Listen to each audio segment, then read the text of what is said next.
I think that when it comes to Fortnite, there's just a few things that I'm not that good at. I think I have an above average playstyle, but what it really comes down to is for me is that I keep dying in the same ways. I realize that I'm having the same mistakes over and over again. In this video, I'm going to walk you through exactly what I would do in my situation and what I plan to do so that you can replicate something just like this for yourself. I bet that there's a lot of people just in the same situation as me, and even if you're advanced or not advanced, this is the exact thing I would do to get better. Just a quick backstory though, I've noticed that every single time I stream, and if you're a streamer, this might be useful. Every single time I stream, what happens is that I just rush right into the game. I'm so caught up in trying to just read chat and interact with people right away, show some gameplay and make the whole thing interesting that I don't give myself time to warm up. Not having time to warm up, especially as someone who's a creator who's giving tips and tricks and someone who is good at the game but not at that top level giving out tips and tricks nonetheless, I think that it's important for me to improve in every aspect, not only through my editing and content, but literally just how I play the game. Fortnite's one of those games that's going to be around for a really long time. Even Nick830 said in one of his last videos that he posted that it's not going anywhere. With that being said, there's not a better time to do exactly what I'm about to do than right now. People ask me all the time, is now the time to switch to this, do this, do this. There's a time and it's right now. It's never too late to start doing something, especially if you're going to put time and be motivated to do it. All right, so kind of the layout or what I plan to do, right? Every single time I start my stream or when I get on the game, I run into creative. I'm not going to bore you with all the creative drills and every single little thing and how to run through them, though you've seen this probably hundreds of millions of times. Raider piece control that, this.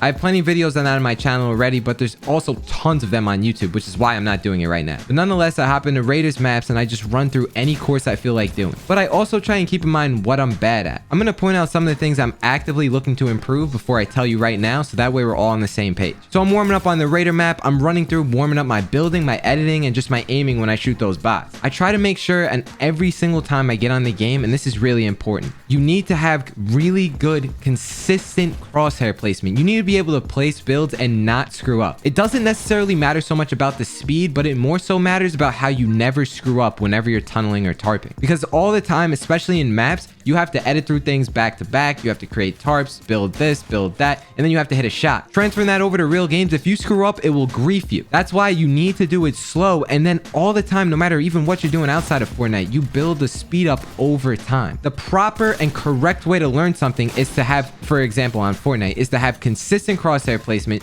do everything right. Don't worry about the speed. And then over time, you have strong fundamental mechanics that you build up, and then you get really good at them. Then it becomes so easy in real games. Once I'm done with that, one thing I need to start working on just a little bit more is aiming. I have really good aim, but the one thing I do is I go into this 200 pump map and I try to just obviously hit people in the head because that's the only way you're going to kill them. But I go into this 200 pump map and I just really focus on editing and then trying to line up a right hand peek for a 200 pump. I'm gonna be honest, I'm kind of trash at this map. I don't win all the time. I don't practice it like crazy, but I'd say I'm in here for about 10 minutes. I play like one round of that, whatever it is. Then I go in some 1v1s, whether it's realistics or it's just creative, it doesn't matter. I'm there to practice some retakes. I'm there to box people up and just do whatever. Whenever I'm warming up, one thing I don't do is build blindly. I always try and build with like a minimalistic playstyle, kind of like Jivin TV talks about. It helps it transfer over to real games better, which in turn will make you better. Essentially, that's kind of like my warm-up. Maybe I'll finish off with some free building, practice my double edits, and then I'll hop right into arena or a solo late game. Usually it's arena though. If you're looking to practice, that's exactly what I would do. This part of the video is going to be a little bit about myself, but this is really important because I bet that if you're around the same, if you're kind of like me, you're going to be struggling with the same things. And if you're below me, I bet you that you will be struggling with these things in the future. Everything is like a stepping stone in Fortnite, so you can't just rush and try and learn everything at once. You kind of have to get decently good at one thing and then get decently good at the next and then the next and the next. Not only does that help you just with mentality so you don't get frustrated and overwhelmed, but it also actually is the proper way to learn stuff. You take things one at a time, slowly but surely, and you keep nailing them down. I think some of the things that really separate me from that pro level, mostly what it is just my endgame experience and just like playing tournaments and stuff like that. My experience with tournaments, I kind of died down since I pursued so much content. So I plan to pick it up just a little bit, play these hype cups, all these little events that you'll probably see on this channel, but specifically just learning how to play with teammates. But I just need to learn more about endgames. If you're looking at it from a broad point of view, it's pretty basic. You go play endgame, you get get ahead, you look up, you take height, you win the game. It's not always that simple. Best times to get a refresh is best time to look at height, best times to not open up, when to leave builds open so that your teammates can come in the box, how to play duos the correct way so that you can kill people in 5 seconds flat out. There's so many small things that it's almost just next to impossible to learn everything unless you spend the time to actually do it. That's the thing. I spend a lot of time editing videos and not a lot of time trying to actually practice those modes, mostly because I have mentioned, I literally announced that I am not going to be doing tournaments anymore and I'm just going to be doing content. I still am going to be following that same route, but I'm just going to be focusing more on the solo aspect. I'm not sure if this could be helpful or not, but this is the whole point of the second channel, to just throw stuff out there for you guys to get better at, and maybe it's hit or miss. I don't know. Drop a like, check out the merch below. Don't forget to use my code, and I'll talk to you guys in the next video. Deuces. Peace.